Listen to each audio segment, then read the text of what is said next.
Down syndrome একটি জিন ঘটিত রোগ।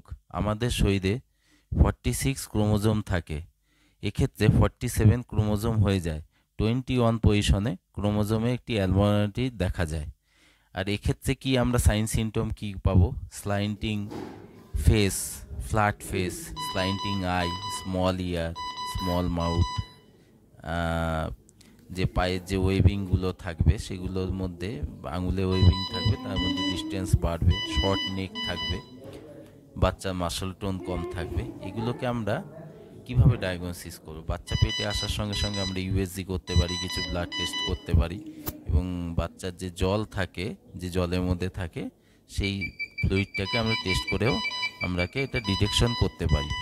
এটা প্রিভেনশন করার জন্য কিভাবে কি করতে হবে, এটি আমাদের নির্দিষ্ট এজে ম্যারেজের পরে আমরা যত as early as possible pregnancy নেওয়ার চেষ্টা করব, তাহলে এর সম্ভাবনা অনেকটা কম থাকবে।